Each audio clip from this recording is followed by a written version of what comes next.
At this point, you'd be amazed at the seeming conviction of Socrates. Pneuma, letter Pneuma,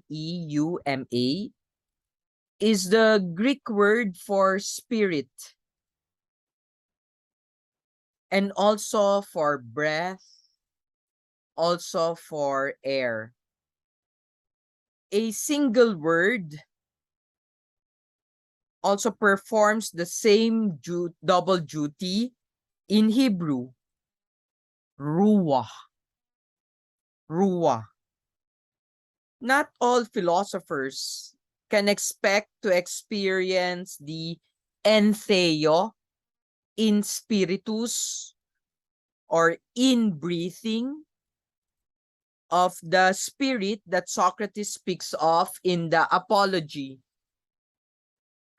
But all can expect some, no? Who or what is this spirit? That is a mystery to the reader of the Apology. For it seems to have been a mystery to Socrates too. And that's why it's interesting. But it was real, not imaginary. For the marks of anything real is in action. Real thing, real things act and cause effects. They change other things. While figments of our imagination, mind, and speech do not. They are effects, but not causes. We cause them. And these something divine and spiritual that Socrates speaks of acts on Socrates. That is clear, though remarkable. Even more remarkable, we find a somewhat similar phenomenon in our own thought life when we philosophize. Let us first look at Socrates' experience and then at ours. He says there in 31c, let's look at that he did not dare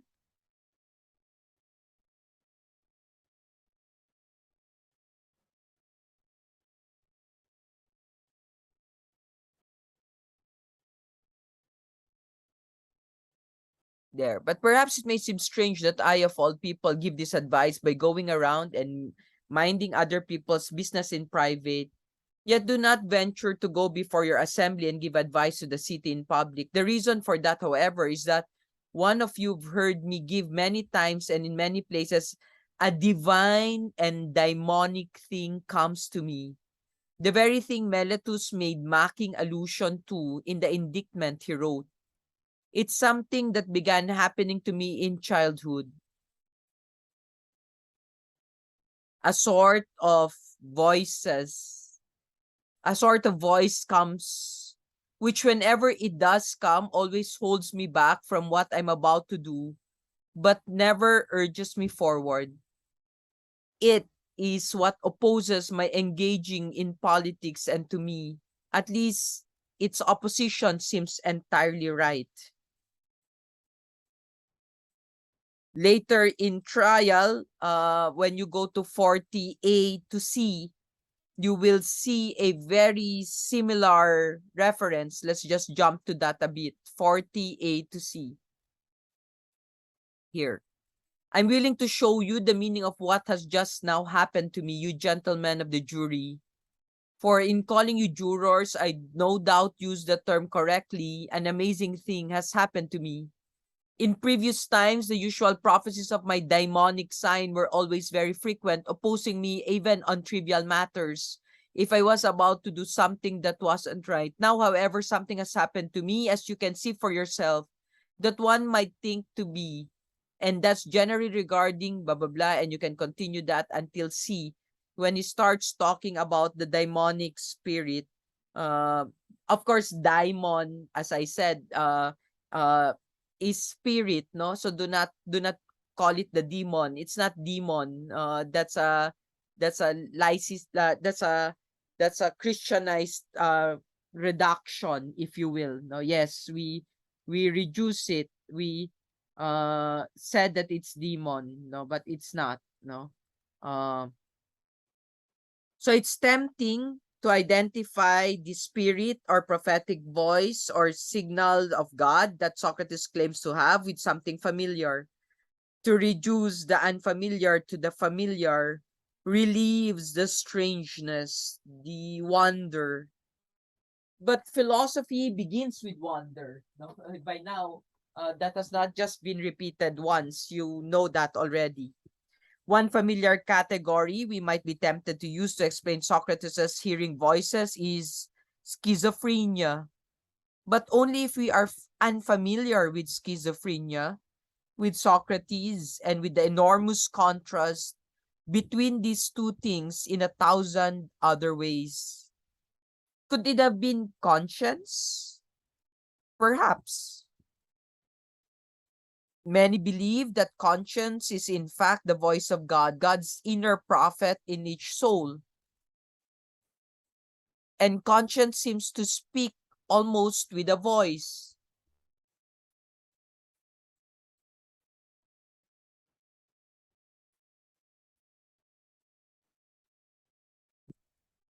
But no, it will not do. Socrates' spirit here could not be conscience. The daimon cannot be conscience. For all men have conscience, but the spirit set Socrates apart. And conscience gives us positive as well as negative guidance, but the spirit only forbids, never commands. And a good man's well-exercised conscience speaks many times every day, while the spirit seems to speak only on some special occasions. Furthermore, conscience is moral reason, moral insight, moral understanding, but the spirit gives no reason. Also, conscience, being a human power, is fallible and ought to be questioned and trained, especially if you are Socrates who questions everything.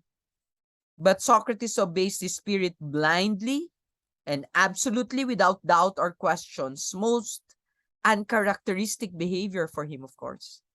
And above all, conscience is inside us. It speaks from us. But the spirit speaks to Socrates from without. I can think of only two candidates that fits this description. If you are a pagan, you could believe it is a god, most likely Apollo, the god of the messenger. But we're never too sure. If you're a Jew, a Muslim, or a Christian, you could believe it the Spirit of God, the Holy Spirit. It could also have been an angel, God's messenger. Why could he not have spoken to Socrates? Why are we so ready to limit what God can do? But what does this theological speculation about Socrates have to do with us? Do you know where your best thoughts come from?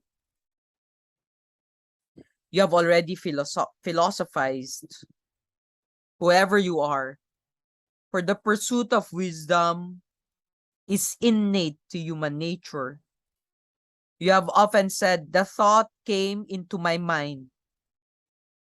It's much easier to know where your ordinary thoughts come from, your conscious mind and will, than where your wisest inspirations come from.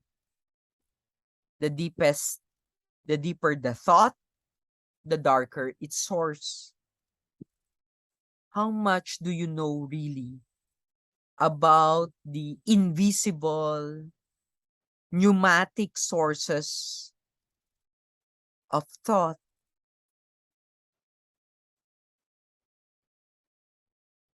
It's like the great Nile watering our Egypt. If you are not an atheist, you must think it at least possible, perhaps, even likely, that Socrates' unusually explicit connection with the daimon and your connection with it too are both real than being the egotistic self-deception that it must be if it's not God but only yourself. It is probably impossible to prove one way or the other. So what difference would it make to the philosopher? He could be more sensitive and open, silent and listening to this source and develop a habit of receptivity. And about human being now rather than a philosopher, he might want to turn to and thank Socrates' unknown God for these precious but anonymous gifts. No wise man in history has ever put a small value on gratitude. Even Martin Heidegger, who was a Jesuit novice, pointed to the near identity in German between denken, thinking, and danken, thinking.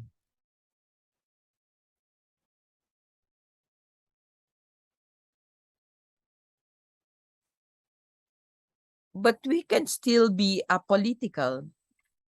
By this, I do not mean that philosophers are politically irrelevant or do not make political judgments, general or particular, or create political philosophies. But that philosophy does not stem from politics. Philosophy sources are deeper than politics. Philosophy is not an instrument of mere political gain.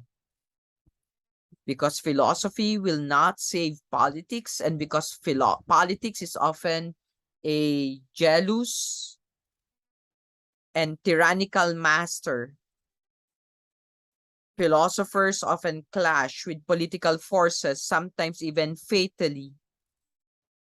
And Socrates knew this one. Let's read this. 31e to 32a. The fact is that no man will be spared by you or by any other multitude of people, multitude, hoi polloi, hoi polloi, the majority, the many. If he genuinely opposes a lot of unjust and unlawful actions and tries to prevent them from happening in the city. On the contrary, anyone who really fights for what's just, if indeed is going to survive for even a short time, must act privately, not publicly.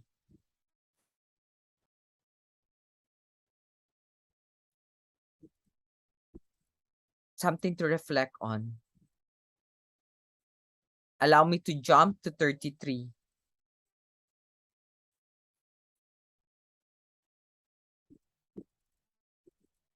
Socrates, at this point, claims he was never a teacher.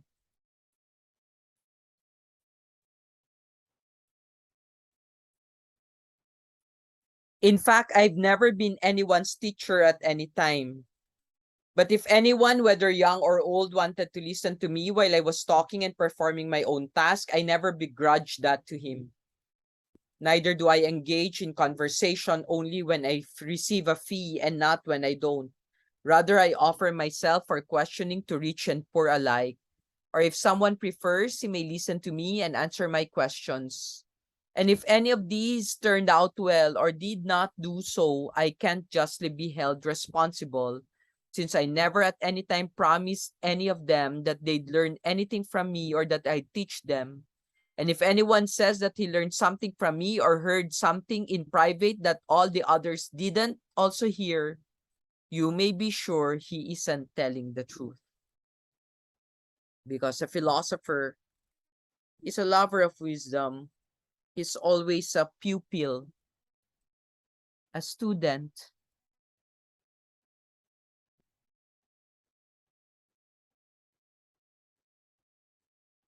In Socrates' concept, of philosophy, the role of teacher and student are reversed. The student becomes the teacher and questions the student, who must then teach. For the assumption in asking a question is that the person who is asked has knowledge of the answer.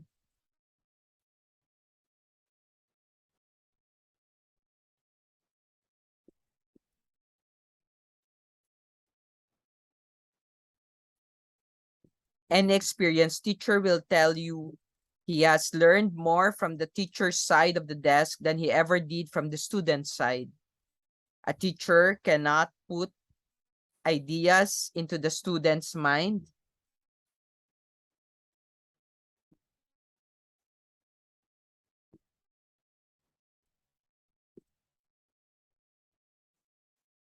As a parent can put food into a baby's mouth.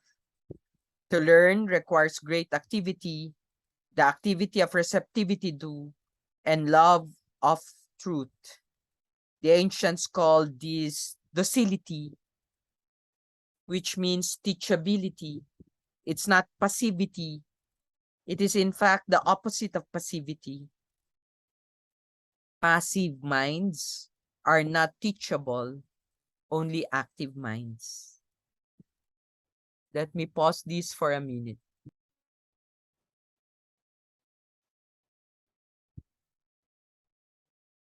Of course, it sounded like something very messianic. No? That philosophy, as exemplified by Socrates, fulfills the confused but prophetic promises of anticipations of it in earlier Greek myth. For look what Socrates says about the source of this new thing he's doing that will bring about his own martyrdom. We can read that in 33c. He says, in my case, however, he says, it's something you may take it from me. I've been ordered to do by the God in both oracles and dreams, and in every other way that divine providence ever ordered any man to do anything at all. Let's pause for a bit and read that over and again. It is something you may take from me. I've been ordered to do by the God in both oracles and dreams, and in every other way that divine providence ever ordered any man to do anything. Socrates is here claiming to be something like a savior. This claim is probably meant not for himself, but for philosophy. But the claim is astonishingly bold that all authentic revelations of the gods culminate here. All the public mythologies, private oracles are here fulfilled. Socrates has all the heavens phone lines running through his house, it seems. Everything passes through him. And that's interesting. In the mouth of any other man, this would automatically be labeled overweening pride or absurd egotism. But it is the combination of personal humility with the enormity of the claim that makes it unique. The only comparable juxtaposition of an ever greater claim and an even greater personal self-effacement. And both claims, Socrates' claims in philosophy and Jesus's claim in religion, for example, though they come from particular individuals and particular cultures, are actually claims to universal truth. And no two individual claims have in history been accepted and acted upon by more of humanity than the claims of these two. Subtract either Jesus or Socrates from history, and you will leave more absences, greater changes than can be imagined by the best science fiction writers in the world.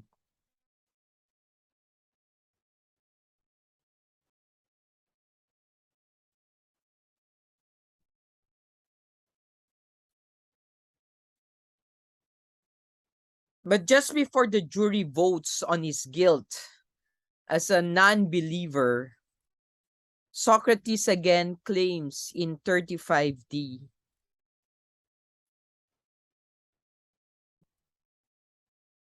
He says here, I consider to be neither noble nor just, nor pious, most especially by Zeus, when I'm being prosecuted for impiety by Meletus. You see, I tried to persuade and to force you by entreaties after you've sworn an oath. I clearly would be teaching you not to believe in the existence of God, and my defense would literally convict me of not acknowledging God's.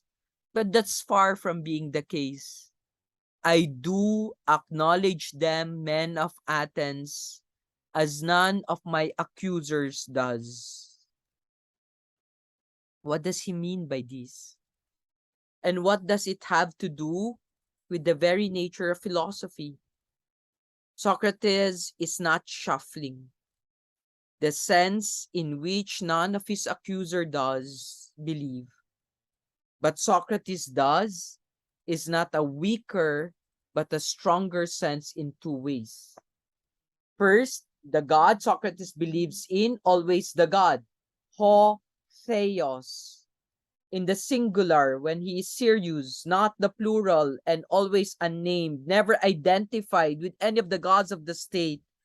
This God is greater, stronger, more able to receive belief, and a more total belief. This is so whether this God exists or not. The point is psychological, not theological. Socrates' God is a God one can believe in a far deeper, more total sense than any of the gods of the state. For no one in Athens was ever a martyr for Athena or Apollo or Zeus. Socrates' belief in the God behind the oracle was so great that he changed his life because of it. He became a philosopher because he believed the message from the messenger that no one in the world was wiser than he, though he could not understand it. He gave his life to the enterprise of trying to understand it by developing the Socratic elenchus, and then gave up his life because this enterprise is a task from God. It offended the believers in gods of the state. Indeed, he does believe in a sense in which none of his accusers believe. Secondly, Socrates' belief is greater because it is philosophical and it wants to know. It treats truth as a supreme God and loves this God absolutely at any cost. Even an atheist can be pious or religious in this sense if he believes in and loves and pursues and steers his life absolutely by truth. If he is an atheist because he believes atheism.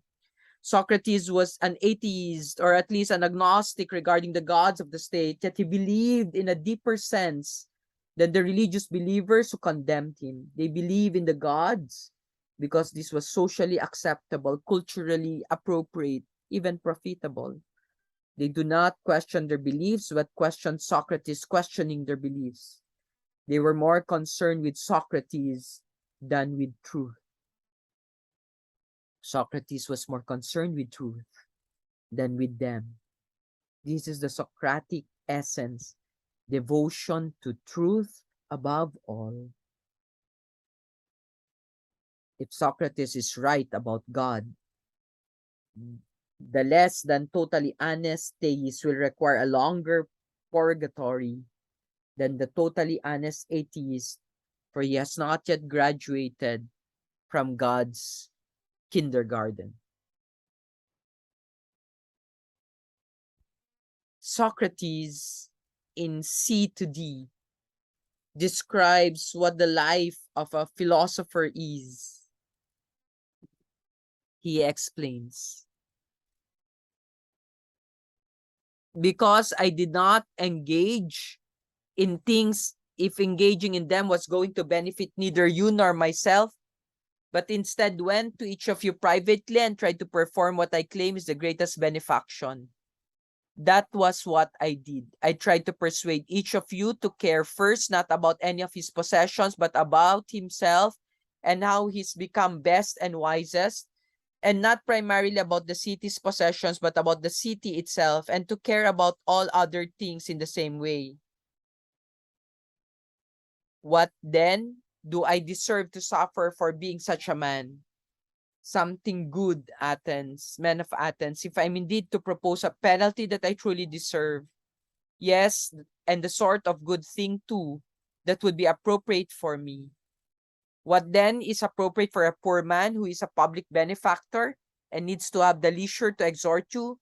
Nothing could be more appropriate, men of Athens, than for such a man to be given free meals or a lifetime of pension. Patay. That will tell you why they sentenced him to death. Oh, sorry, I should have read from B to C. Philosophy, as you will see here in B to C, bakes no bread. To which Socrates would reply, as another wise man once did to the temptation to prefer practical things like bread to wisdom. Man does not live by bread alone. That man also uttered the most practical sentence. What does it profit a man if he gain the whole world and lose his own soul? That's Socrates' point too. Our most practical need is to be more than a pragmatist.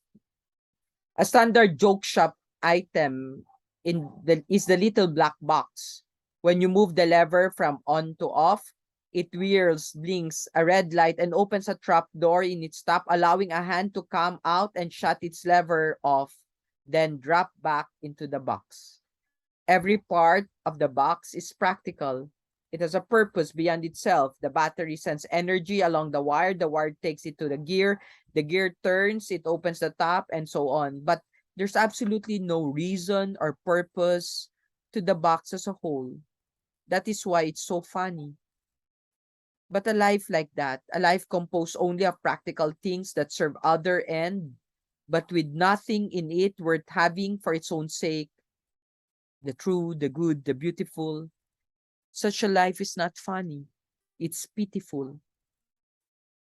It is philosophy that demands a higher life than that. The purpose of life, the end to which all practical means cannot be itself a practical thing, a mean to a further end. What the purpose is a practical question. What the purpose is a question for philosophy. It is impractical, and therefore something we need to think further about.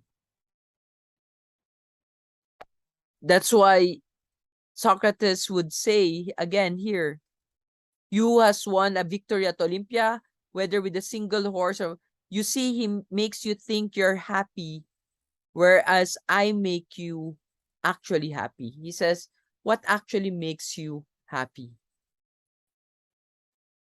For philosophy questions appearances to find truth, including happiness. So the very achievement itself of finding truth for its own sake makes us happy.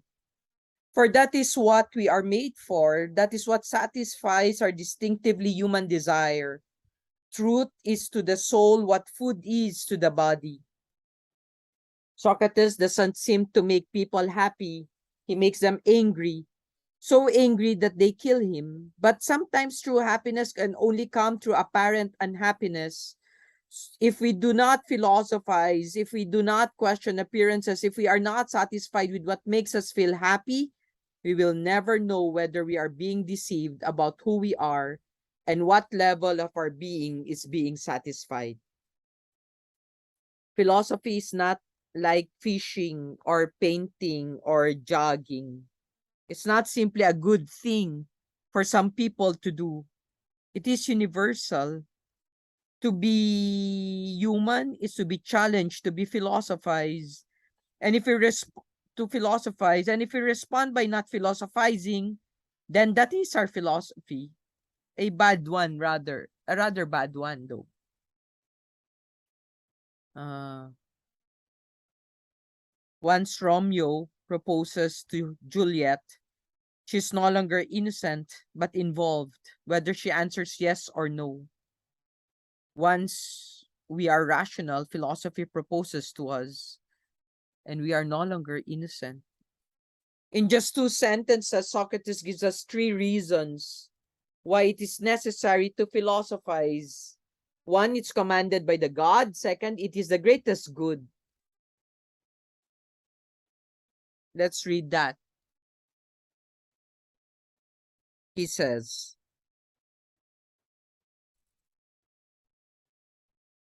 but perhaps someone may say, but by keeping quiet and minding your own business, Socrates, wouldn't it be possible for you to live in exile for us? This is the very hardest point on which to convince some of you. You see, if I say that to do that would be to disobey the gods, and that this is why I can't mind my own business, you won't believe me, since you're supposed I'm being ironical. But again, if I say it's the greatest good for a man to discuss virtue every day, and the other things you've heard me discussing and examining myself and others about on grounds that the unexamined life is not worth living for a human being, you'll believe me even less when I say that. Now, remember, the most famous quote is there. The unexamined life is not worth living, and we'll reflect on that in a bit. Although Socrates' first reason, that God's command, may seem to apply to him alone, it is universal as the other two. For the god Socrates obeyed was evidently not one of the local gods of Athens, but the god. And this god's intention was clearly to put Socrates into the state like a gadfly, 30E, and thus into the whole world to spread the good infection of philosophy from his chosen one, Socrates, whom he first infected. This is why Socrates cannot simply philosophize quietly and privately, but must make a pest of himself.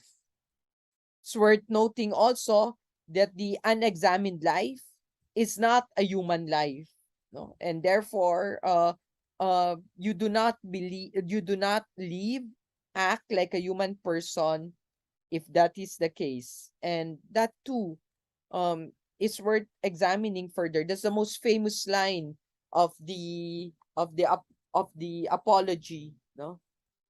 This one from 38a. The unexamined life isn't worth living for a human being. And remember, the complete line is really like that. The unexamined life is not a human life. Anthropos bios is the term that is being used. And therefore, something that that one has to pay attention to. So, so philosophy is therefore a matter of life and death. These are the words that rouse us the most. But philosophy questions even these. It does not accept the position that is assigned to almost everything else in human life, to be either to be under death's sway or what. Instead, it judges death from a higher standard, from the viewpoint of wisdom. It's a matter of good or evil. It's a matter of life and death. Socrates could have escaped with his life if he had only admitted guilt and wept and pleaded. But bodily death is not the greatest evil, and bodily life is not the greatest good. Let's read that here.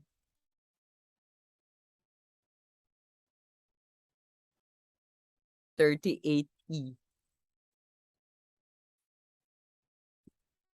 You see, when whether in trial or in war, neither I nor anyone else would contrive to escape death at all costs. In battle too, it often becomes clear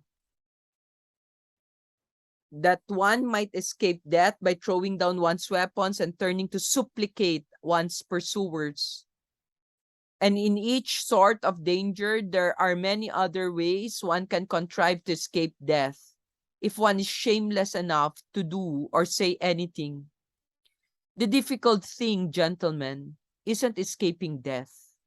Escaping villainy is much more difficult since it runs faster than death.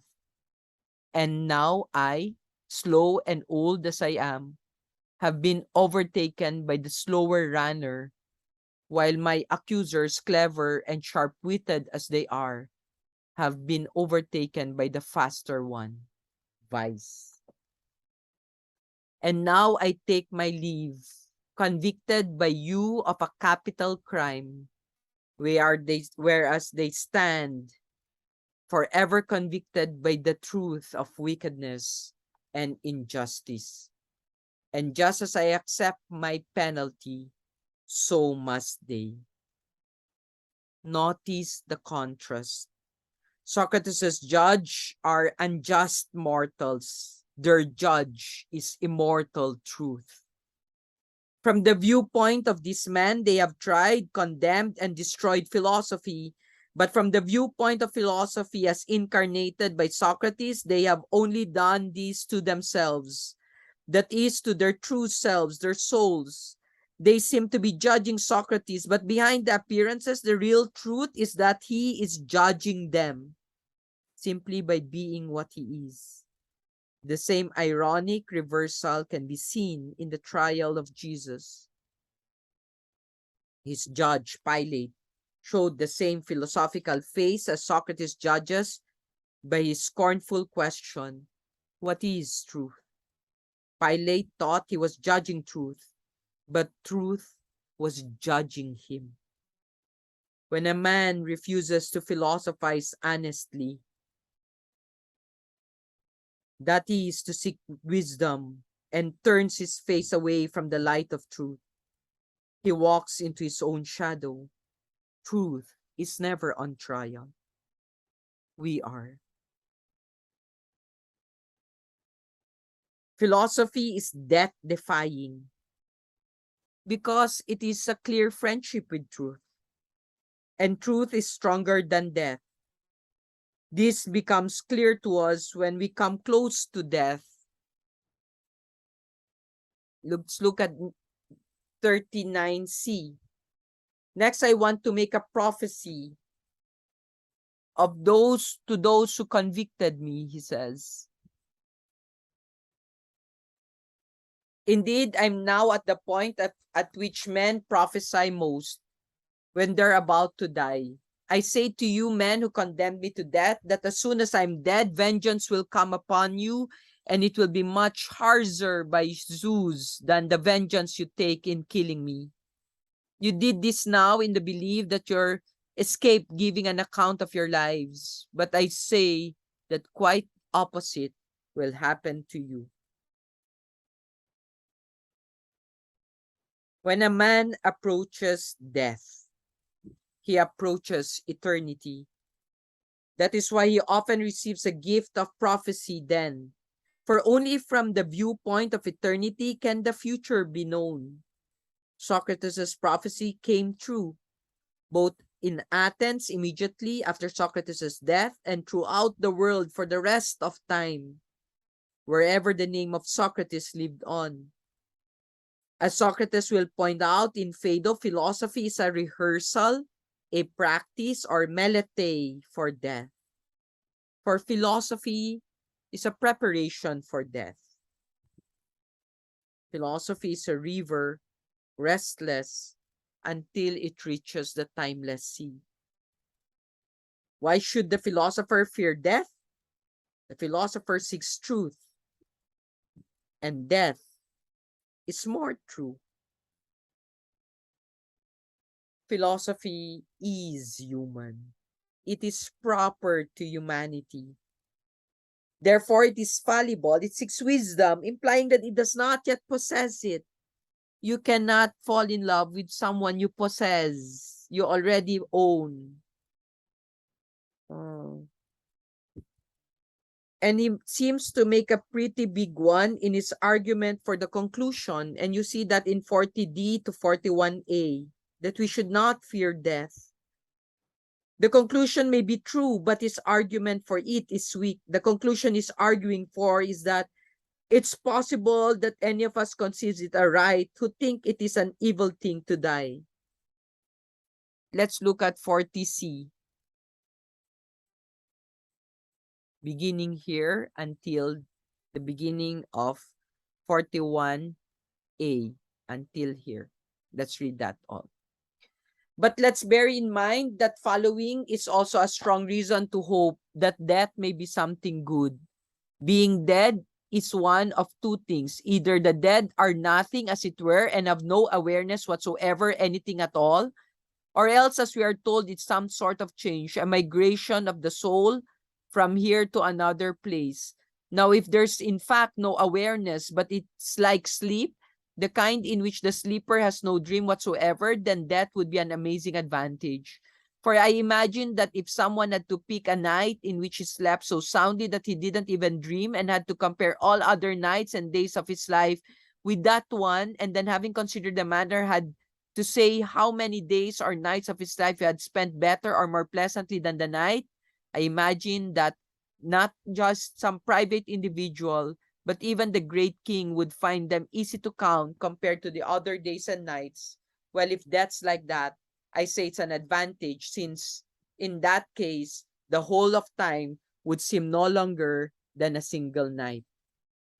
On the other hand, if that's a sort of journey from here to another place, and if we're told is true and all who've died are indeed there, what could be a greater good than that, gentlemen? If on arriving in Hades and leaving behind the people who claims to be jurors here, one's going to find those who are truly jurors or judges, the very ones who are said to sit in judgment there too, Minos, Radamantis, AQs, blah, blah, blah, and all other who were just in their own lifestyle, would the journey be a wretched one?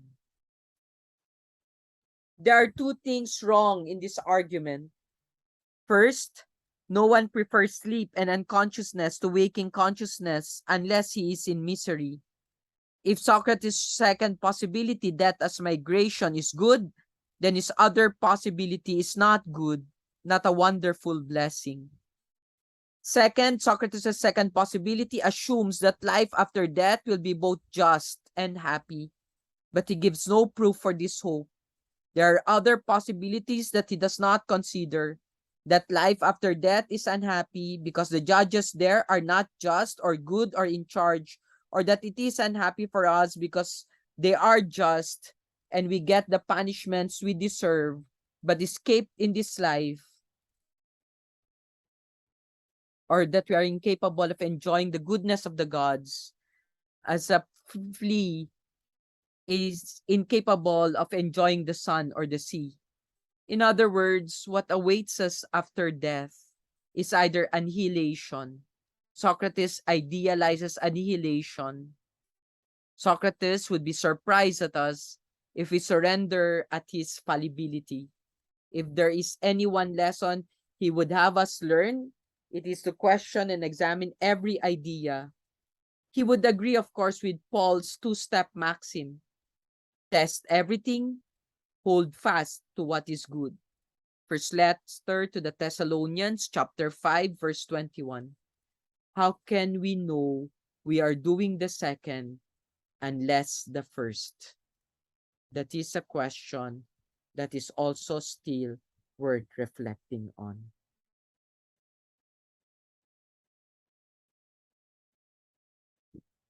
Philosophy is not just this life. If there is an afterlife, and if we are human there, we are philosophers there too. That's why Socrates will say there in 41b, he says, even if I die, I will still continue to cross-examine people there. He says, and in particular, the most important thing, he says, I could spend time examining and searching people there in the afterlife, just as I do here, to find out who among them is wise and who thinks he is, but isn't.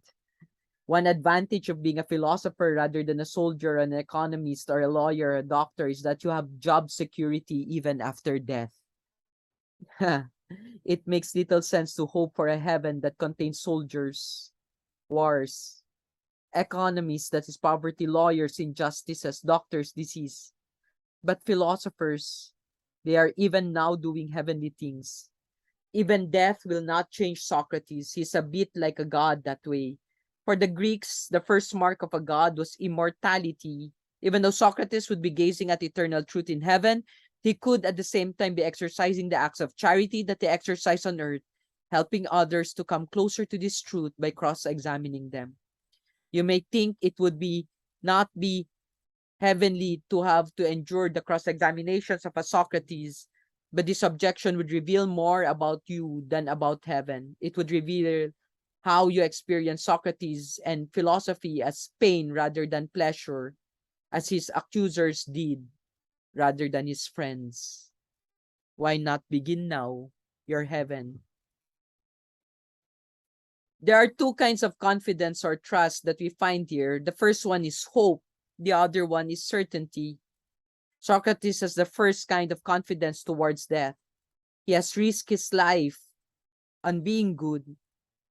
And we see that here in C to D. He says, for if what we were told is true, the people there are both happier in all other respects than the people here, and are also debtless for the remainder of time. But you too, gentlemen of the jury, should be of good hope their time in the face of death, and bear in mind the single truth: nothing bad can happen to the good man, whether in life or in death, nor are the gods unconcerned about his troubles. Before exiting to die, Socrates leaves us with this one great gift, which will make us confident. It is not a weak argument that gives us confidence. No, it's about hope. What is it then? Know yourself, but also know that no evil can happen to a good man. That no evil can happen to a good man. That no evil can happen to a good man. Socrates makes one last request. He says, one thing I ask here. When my son comes of age, gentlemen, punish them by harassing them in the very same way that I harassed you.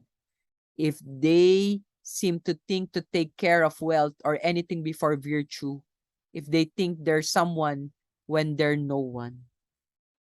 Philosophy is good pain, and it's something that he held on until the very end.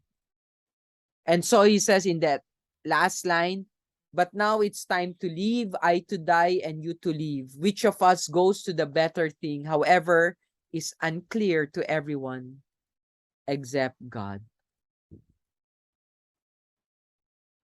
I like us to end with that, and I hope you reflect on this one. Next meeting, we will look at Crito. Please pay attention because you will have an assignment there. Because you have I will not see you in 2 weeks' time. There's an assignment there in Crito that you will have to do online. No, please pay attention. I'll open it before the day ends today. And you will have to do an app. I will open the account in the app, and then I will just put the link of the app in the Crito discussion. Thank you.